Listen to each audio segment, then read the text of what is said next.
These are the nuts of future past. Oh my god. What? What? I don't know what that means. Here we go. Wolverine. Is that? It's some kind of Marvel thing, isn't it? Yeah, it's X-Men. It's X-Men. Oh, really? Yeah. Okay. As spawning in the top right-hand corner of the map, it is our German Zerg in the red playing for Shopify. This is Lambo. And spawning in the bottom left-hand corner of Insider now, we have the American CranKy Duckling. He is blue. He is PattyMac.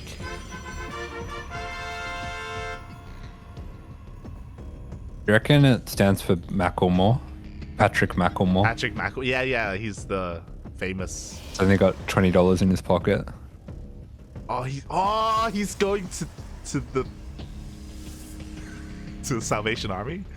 Yeah, that's what I think of as well. Yeah, exactly. We don't have thrift stores in Australia. They don't exist. Oh, we do. We It's do. just an op shop. Do we? Oh, okay. Yeah, it's an op shop. It is Salvos. Okay. That's the same thing, isn't it? I don't know. I could be wrong, I guess. I thought thrift not a brand, or is it? No. It's like okay. thrift is like being thrifty, like it's cheap. Oh, okay. There you go. Yeah. It's like a dollar store, but for clothes, I guess. It's like a dollar store, but not. But I second. think I'm getting more wrong the more I talk, so I'm gonna stop. Yeah, I was like, it's not like a dollar store at all. What are you talking about? What do you mean? Like a $10 store. Ay. But yes, so we are here, and I'm really excited because if you remember, this is post PattyMac taking down Clem in World Team League. Definitely had some highs. Yeah, he took down Scarlet as well in the DreamHack regionals. This is before Atlanta as well. So PattyMac, he definitely can go toe to toe with literally the best players in the world. But Lambo, he's not just a player, you know. He's a brain. He's got the mindset of a king.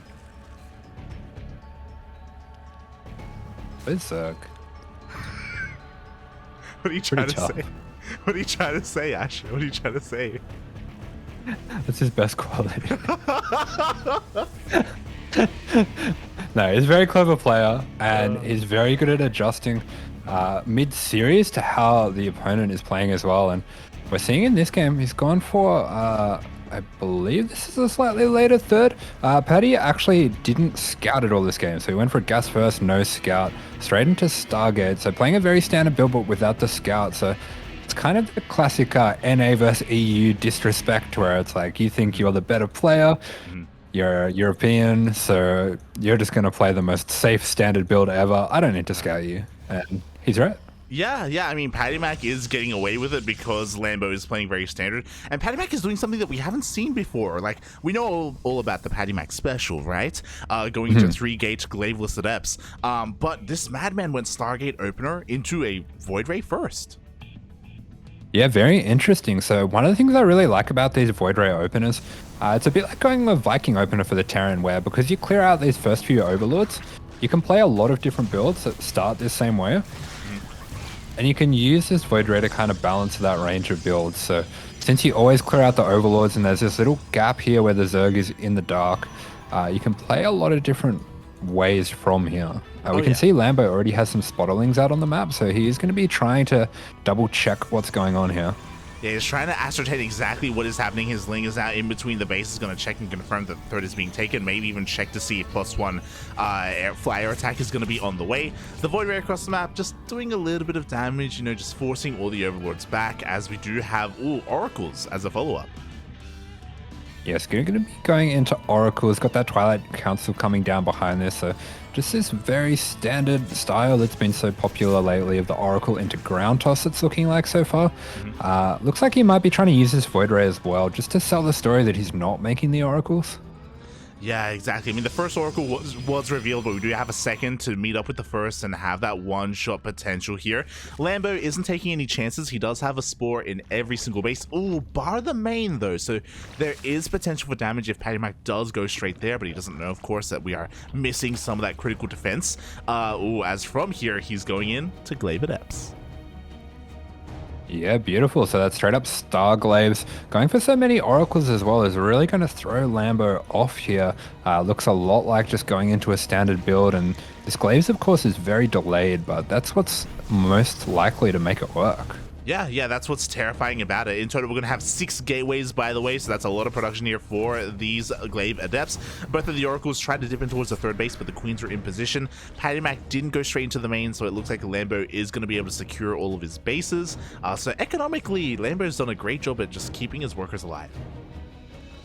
Yeah, he's done very well. At the same time, he does have these Ling spotters spread out everywhere, so they're doing a really good job of catching any air-based move out from PattyMac as well. And they will be able to check soon to see what's going on. Oh, that's a huge scout for Lambo through the middle there. Oh god, exactly. It looks like Lambo has indeed confirmed the Adepts here coming out for PattyMac. It looked like he was a little bit distracted trying to chase away that Void Ray, but again, Roaches are in production. Lambo is responding beautifully to these Glaive Adepts. Yeah, this is why getting this Roach Warrens for safety is such a good move. And we can see this mix of Lings and Roaches is going to be very good, but PattyMac does kind of catch him off guard here. The build has worked quite well. Yeah, the Roaches are only just now in production. There are enough to deal with this, but it looks like the Adepts are doing a great job at avoiding them. We do have a couple of Adepts here in towards the third base. The fourth is canceled, not killed, but you know, we at least have a cancel, and the Adepts are still in the main. Yeah, a little bit of mismicro there from PattyMac. Actually accidentally walked into the Roaches, and he's going to get that recall off, but not before almost every Adept goes down. Yeah, exactly. Only 2 Adepts made it back home, and this is dangerous because we need those Adepts to stay alive to make sure that Lambo stays at home and there is no counterattack. But Roach speed is going to finish up soon. Lambo is going to go for a massive counterattack, and PattyMac doesn't have that much to defend. Yeah, it's looking like Lambo's just going to walk these Queens straight across the map. PattyMac does get that Revelation down. He is going to be able to keep track of this, but knowing and being able to defend it is 2 different things. Yeah, exactly. That's why he throws down 4, 5, 6 shield batteries here at his third base location. He's even throwing down some shield batteries at his natural as well. He knows that he needs everything he can to defend, and he's on the back foot. A Bile even connects with those Stalkers. More shield batteries. Oh my god. There's so many. Yeah, Blink not too far off from PattyMac. Got to be making sure that he's not losing any Stalkers before that finishes. Going to put a bit of damage on these Queens as well. We do have the Overlord poop coming out from Lambo, so he will be able to transfuse those now. Oh yeah, he will be able to transfuse. As you say it, there we go. The Queens do keep each other alive. The Rocks are going to be knocked down, so Lambo doesn't have to deal with this choke point, not anymore. But Blink is done. Yeah, Blink finally finishing up, and this is classic Lambo. This is one of the first questions I had when they had that change to transfuse on creep. I was like, how's Lambo going to queen walk? It's all he does. What's he gonna do? Well, he finds a way, but as the Queens are being focused down, the Roaches are trying to break in towards the natural base. Lambo's army is being split up, but at the same time, PattyMac is taking a lot of Biles to the face. Yeah, Biles landing. Lambo able to split his forces up, which makes the Blink Micro that much harder. The shield battery is getting a lot of value here. Lambo hasn't focused that down yet. More focusing on the micro in the middle with the Queens and Roaches. Yeah, but that overcharge was depowered. The pylon went down, so the overcharge wasn't really doing much at all there. So the natural base has been broken. At the same time, the Biles connect. The Void Ray goes down. Yeah, that Void Ray is absolutely critical. There's almost no Queens left over, so that would have been huge in the defense. That would have been insane. That may have been what keeps PattyMac alive this game. He did have a 4th base behind this, by the way. He was saturating it, but Lambo has broken into the main base as well. Now, PattyMac's defenses have been broken. Yeah, there we go. PattyMac with a lot of economy there, but just didn't really have enough to deal with these Roaches. And Lambo with a very sharp counterattack. Nicely done. Yeah, GG, well played. And honestly, I'm a little bit impressed here. Like, of course, PattyMac had a hard time holding, but like, he knew what he needed to do. He was taking a 4th base behind that defense as well. We had a lot of shield batteries. There were just a couple of mistakes here and there, like losing those Void Rays or not having backup pylons as well to just make sure that at least the overcharge was been made use of. Just a couple of mistakes here and there that did give Lambo kind of that win. Yeah, definitely just some very small micro mistakes here and there. We can kind of see that in terms of players, Lambo definitely is the stronger player a little bit, but that doesn't mean that PattyMac didn't have his chances in that game. Oh yeah, definitely. There was a chance there, but Lambo, of course, does come out on top in the game number 1. But now we have game number 2, and we are moving from Inside and Out to Cosmic Sapphire. Kind of forgot for a second we weren't casting Team League, like the World Team League, and I'm like, oh, PattyMac chose Cosmic Sapphire. That makes sense. You're gonna like give a shout out to Hojo or something. Be like, yeah, Hojo. Hojo, let's go. Now we can say how we really feel about Hojo now. Tell me how you really feel like. I still love saying it, okay?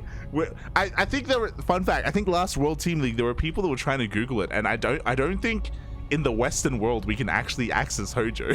Like, I think it's only Chinese, but I don't think anyone knows what it is. True. All right, but one thing that we do know about is this Zerg in the top left-hand corner. Spawning in the red for Shopify Rebellion, this is Lambo. And spawning in the bottom right-hand corner of Cosmic Sapphire, we have the American Protoss player representing the CranKy Ducklings. It is PattyMac.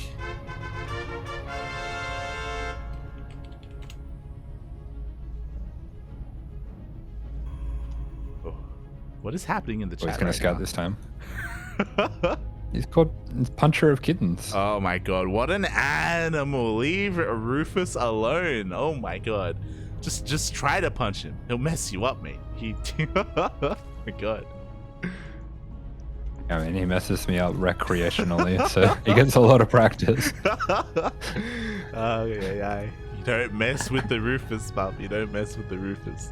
I do think that this makes sense here for PattyMac, just because Lambo has he has an advantage here in this series. He's up 1-0, so if he were to be a little bit cheeky with an earlier pull, like, it would be game 2.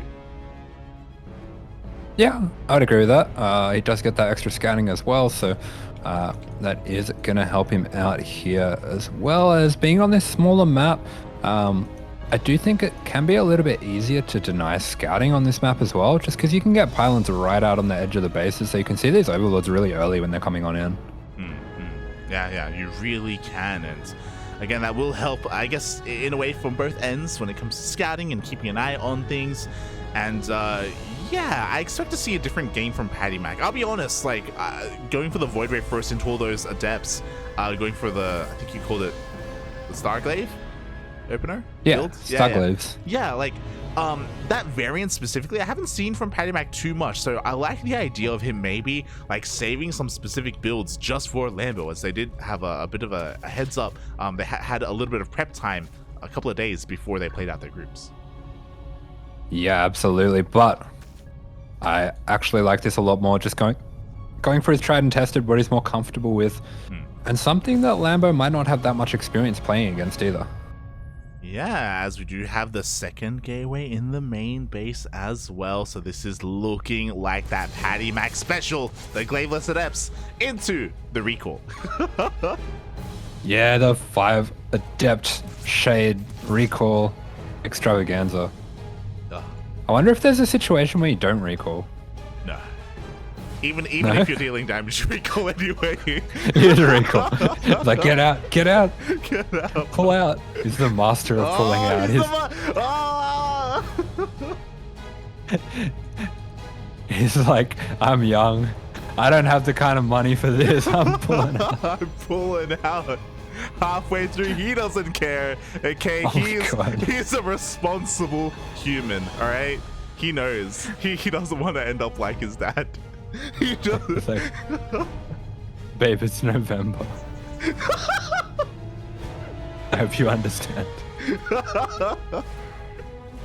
Oh my god, beautiful puppy, beautiful. As here we go, waiting for a couple more warp-ins here. For those who are unfamiliar with how PattyMac, his kind of go-to build in this matchup, we have 3 gates and we have a bit of a delayed Twilight Council. We're going to move across the map with 5 adepts. We're going to deal a little bit of damage. We're going to try and catch our opponent off guard and ideally recall and make sure we don't lose too many of these.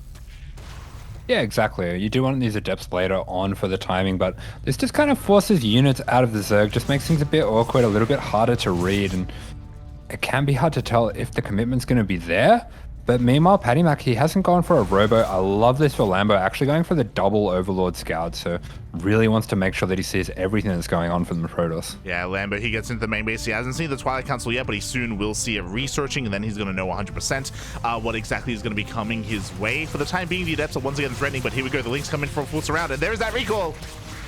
There's a recall. He pulls on out of there, but not before he loses one Adept. But he has forced a good amount of Lings out of Lambo. This is basically what you're wanting to do here. Yeah, exactly. And ooh, this is a pretty crucial scout because Lambo doesn't just see the Glaive Adepts that are on the way as the follow-up. He also sees both Stargates as they're thrown down. Yes, this is a really well-timed scout from Lambo. He sees everything, and he also sees the lack of a robo, so he knows that it's not going to be an extremely committed ground push, not like a 6-gate Glaives or anything like that. So we do see that Glaives finishing up, and PattyMac just going to be walking across the map with these Adepts now. Yeah, exactly. This is kind of a Brood War-esque style, so he goes from Glaive Adepts into double Phoenix production into DTs. There is that Dark Shrine. But a lot of this does kind of rely upon, again, PattyMac being very careful with his Adepts. If he loses them too quickly, he will die to a counterattack because he will not have a lot to defend. Oh my god! Oh, I was going to say, it wasn't Lambo, it was Reyna that we saw PattyMac play against, right, where he did this build and the Banes were sitting there at the edge of the shade. Yeah. Like right when the shade finished.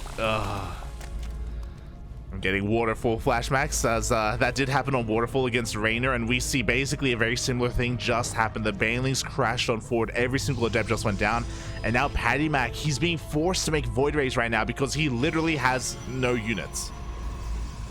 Yeah, he's got nothing to deal with what's on the ground. This is a very momentum-based playstyle. Usually goes into double Phoenix from here, but it relies a lot on keeping those Adepts alive and keeping the Zerg on the other side of the map, keeping them guessing, and just kind of keeping up the tempo with the constant tech switches. And if you lose everything on the ground, the Zerg doesn't really have to guess anymore. They can just kind of smash you with whatever they want.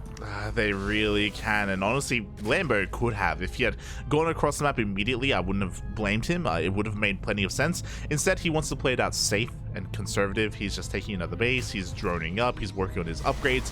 That means that PattyMac is kind of getting away with that slip-up. You can't believe it, can you? He was like, he lost his Adepts. Go, go, go, go, He's go. not looking, Bob, he's not looking. I mean, look, Lambo did the first Give part, it back, okay? give it back. Oh my god, he's crazy, Pup, he's crazy. As PattyMac, you know, he's working on his 4th base, he's teching up as well, but again, looking at the units tab, he's working with very minimal units right now. He is cutting so many corners to try and catch back up. Yeah, he's desperate for some damage here. I think these Void Rays are going to be looking to pick up some Queens, maybe even put a little bit of damage on the hatchery, but Lambo looks like he's split up his units very effectively already. Yeah, the Void Rays are forced back. One of the DTs just went down trying to harass the triangular 3rd base. We do see a couple of Adepts coming in, and the target firing is not too bad. 4 drones. You know, it's not too bad here for 2 Adepts, but PattyMac's looking for a little bit more. Yeah, it's decent damage, but I wouldn't really say that Lambo's slowed down at this point. He's on 86 drones here, and PattyMac, for his own right, he has been able to get up a lot of units. He's got a decent amount of sorry, not a lot of units, a lot of probes. He is lacking in the unit department, but just doing everything that he can to survive here. Yeah, exactly. I mean, his probe count is not looking too bad whatsoever. Meanwhile, ooh, the Void Rays get caught out on the left-hand side of the map. It looks like they will barely survive, but once again, it means that PattyMac has to be a little bit more conservative with his unit control. He's taking up even further. He's working on a robotics bay, maybe even a 2nd robo behind this. There we go, 2nd robo immediately. Geez, PattyMac is so greedy. He's trying to get everything possible here, but will he have any units to defend because Lambo is so close to maxing out? Yeah, he's just trying to get away with whatever he can, but Lambo here, he's going into that full Lingbane Hydra style. He has a lot of Banelings warping on in, and Banelings, they're a great way to leverage your economic lead here, because as well as you can trade as the Protoss, there's not really much you can do about a certain amount of Banelings. Yeah, exactly. Eventually, you will be overwhelmed, and that's exactly what Lambo is looking to do. It's pushing in towards the 4th base. PattyMac is keeping up with this rotation, does clean up the Lings that went over towards the 3rd. Speaking of, Banelings are headed in that direction as well, going for a little bit of multi-prong harass as the Archons are being surrounded. Yeah, looks like setting up a massive surround. Good warp in there from PattyMac. Does have the Disruptor on the way, but the Archons are getting decimated.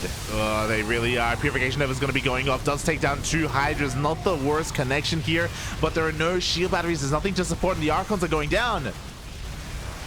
Yeah, there is barely enough here for PattyMac. It looks like he might actually be holding this. Wow, I'm honestly a little bit impressed here. That Disruptor came out just when it needed to. It looks like despite having no shield batteries, the Baneling connections weren't ideal either, and PattyMac holds.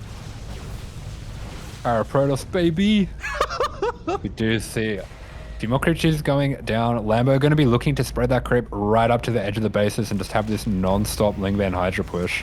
Yeah, speaking of, we do have Lynx harassing the fresh 5th base here of PattyMac. He's struggling to split himself between these bases. I worry he hasn't rebuilt the shield batteries at this 4th either. He's going to be that much weaker for that follow-up assault. Yeah, he sees the way that Lambo's threatening us around here. He knows that he can't go to save that base, so the base will be forfeit. It will go down behind this Lambo, just trying to get further ahead. Looks like we just missed a Baneling run by there. A lot of probes going down for PattyMac at that third. 14 probes do go down. PattyMac, his economy is now in shambles, just losing a base and a mineral line. He does have a lot of disruptors though, so he can still take a good fight if Lambo's splits aren't on point. So he still has a chance here, but I mean, look at that supply differential. Yeah, huge difference in the supply here as we do see Lambo actually going up to 90 drones. So he's just looking to smash over and over and over again. And PattyMac doing what he can to survive. He has a good disruptor count. That's going to help him get back into this game. But these run-bys are absolutely decimating his economy. He's got barely anything in his main or his natural. PattyMac is being pulled apart. He has left his disruptors on the front line to defend, and that is going to deter Lambo. But his disruptors can't be everywhere at once. So we see 26 probes going down. PattyMac has lost everything, even losing the natural nexus. Yeah, I mean, honestly, Lambo's getting to the point where he can just roll Baneling straight into the static defense, and PattyMac can trade well, but I don't see how he's going to get himself back into this game. One good Nova going down is starting to clear out the creep here. Yeah, he's starting to clear up this creep, but at the same time, another backstab. Lings do get into the natural once again. This is just forcing PattyMac completely all in. Yeah, huge run by here, depowering a lot of these buildings. The Banelings are looking poised to take out the probes as PattyMac is forced all into the front. He is just going to be fighting these queens at first. 2 of them going down, but there's a lot of army where that came from. They really are, but there's also a lot of Archons. How good are the Novas? They go off. Oh my god, some pretty good connections on the Lingbane and the Hydras. Like, this fight is not bad at all for PattyMac. It's just a shame that he's literally losing everything else back at home. Yeah, he's losing literally everything. Lambo doing what he can, and PattyMac definitely making him sweat here. He can start to get on top of the units, and he's just going to want to trade with his army as much as he can and try to keep Lambo away from a critical mass of units. Yeah, we'll see if he can do so. Another Nova going off, connecting with those morphing in Banelings. Very good Nova, but we're running out of units here. We are just trickling out of reinforcements. Here come the Hydras. The Archons all go down, and it looks like there's just too much Zerg. Yeah, the DPS of the Hydras is just too much, and Lambo going to be taking that 2-0 and a comfortable way through his group. GG, well played. As you were saying, like, I was impressed by how PattyMac was handling kind of his overall army control and his trades. Unfortunately, there was no way to reinforce, and like, everything else was on fire, you know, like you could argue that, like, maybe things were looking so good because Lambo had so much supply across the map, you know, just killing everything else. He plays there's always more supply. You just make another army. Just make another army, Poppy. That's all they do. They just drone up to 90 and it's over, Poppy. They aim it. True, but yeah, Lambo going to be taking that one down, but it is not over for PattyMac in this group. Oh, exactly. As I just quickly fix a couple of things there. There we go. So congratulations to Lambo. He does make it out of his group in first place. Very solid results. Again, I don't think PattyMac looked bad in the games against Lambo. We were talking about like a couple of things here and there where, you know, a couple of small slip-ups. Like, even the 2 of us, like, we're both observing on our own, and we both missed that Baneling run by at the 3rd base of PattyMac. Yeah. You know, like a couple of slip-ups here and there, and yeah, like, things could have been looking a little bit or very, very different. Yeah, for sure, but in the end, Lambo gets that one done, and it's something we see a lot with these top Zergs. We've seen it a lot when we're casting Solar as well, is they just keep their game plan very simple. Like, his plan there is just get to a certain drone count, Lingbane Hydra, smash. He's not going to get too fancy, not going to be baited into a risky counter attack after he cleans up all those adepts. Just gets further and further ahead and takes down the game quite easily. Yeah, very, very confident play coming out from Lambo, and with that, PattyMac gets knocked down to the decider match. Lunacy has been fighting his way back up. He did take down CS Falcon 2-0 as well, and now we have a PvP rematch. Beautiful. So PattyMac going to be taking on Lunacy again in the elimination match.